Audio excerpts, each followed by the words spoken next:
Hello दोस्तों, नमस्कार। कैसे हैं आप सब? स्वागत है मेरे यूट्यूब चैनल सक्सेस अड्डा में। आज मैं मानव विकास सूचकांक एसडीआई के कुछ बात करूंगा, जो हमारे सारे कॉम्पिटिटिव एग्जाम के लिए महत्वपूर्ण टॉपिक है। ये मानव विकास सूचकांक, चलिए इसके बारे में कुछ जानकारी हासिल करते हैं। मानव विकास सूचकांक की रिपोर्ट जारी कौन करता है, हमारे भारत की स्थिति क्या है, इसके कौन कौन से घटक हैं, ये सारे आने वाले कॉम्पिटिटिव एग्जाम में ये प्रश्न यहाँ से पूछे जाते हैं। तो मानव विकास सूचकांक क्या है? तो मानव विकास सूचकांक ये किसी भी देश के आर्थिक विकास के ये मापन है।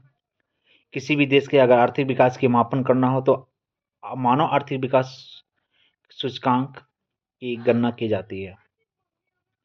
मानव विकास सूचकांक एक ऐसी सांख्यिकी उपकरण है जो किसी भी देश की अथवा समाज की वास्तविक स्थिति को स्पष्ट करता है कि उस देश की समाज कैसी है, वहाँ के वास्तविक स्थिति क्या है। इन सभी की जानकारी मानव विकास सूचकांक के द्वारा मिल पाती है और उस देश के नागरिकों के जीवन स्तर का भी मापने के लिए एसडीआई महत्वपूर्ण भूमिका होता है। मानव विकास सूचकांक पहली बार 1990 में पाकिस्तानी अर्थशास्त्री महबूब उल हक द्वारा विकसित किया गया था।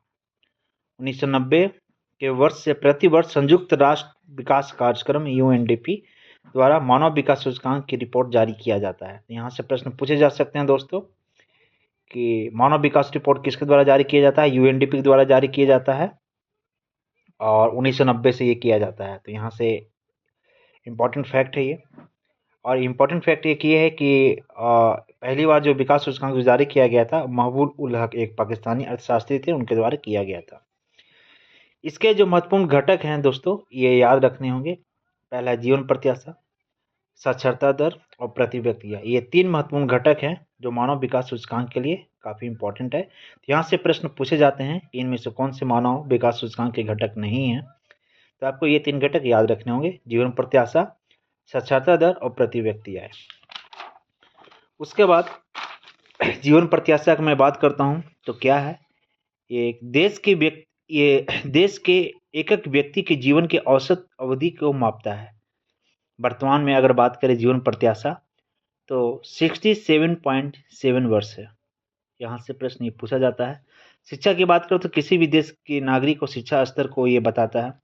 प्रति व्यक्ति आय देश के नागरिकों को प्रति व्यक्ति आय के बारे में ये मापता है।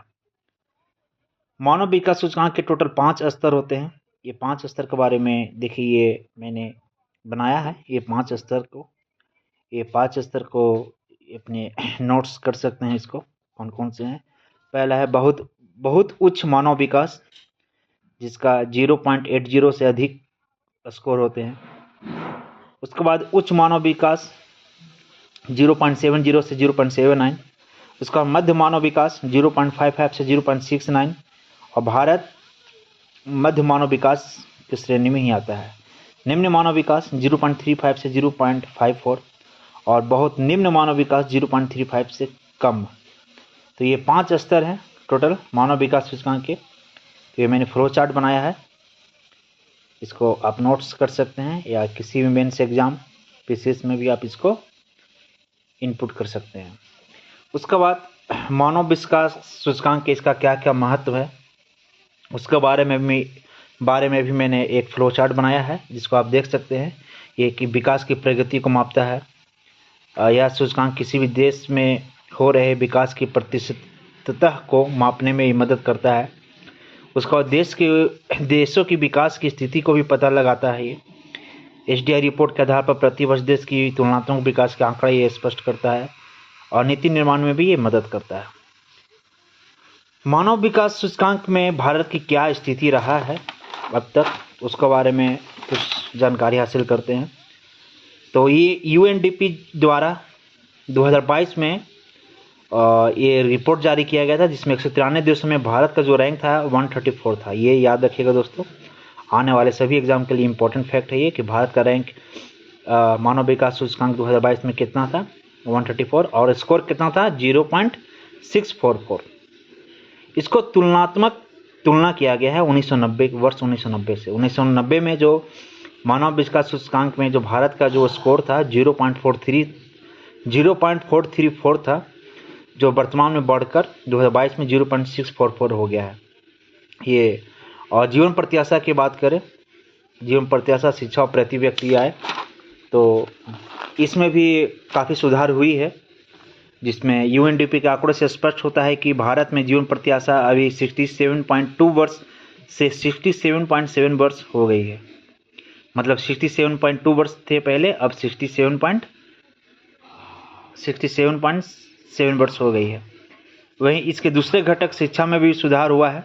भारत में अपेक्षित स्कूली शिक्षा वर्षों की संख्या 12.6 वर्ष हो गई है, जो 1990 में 11.2 वर्ष थी। इसके तीसरे घटक की बात करें तो भारत में प्रति व्यक्ति आय $6,542 से बढ़कर $6,951 हो चुकी है। तो ये एसडीआई था। एसडीआई का मैंने देखा क्या क्या कौन रिपोर्ट जारी करता है, इसके कौन कौन से घटक हैं और इसके कितने स्तर हैं और इसका क्या महत्व है और इसमें भारत की स्थिति क्या है, तो मैंने देखा।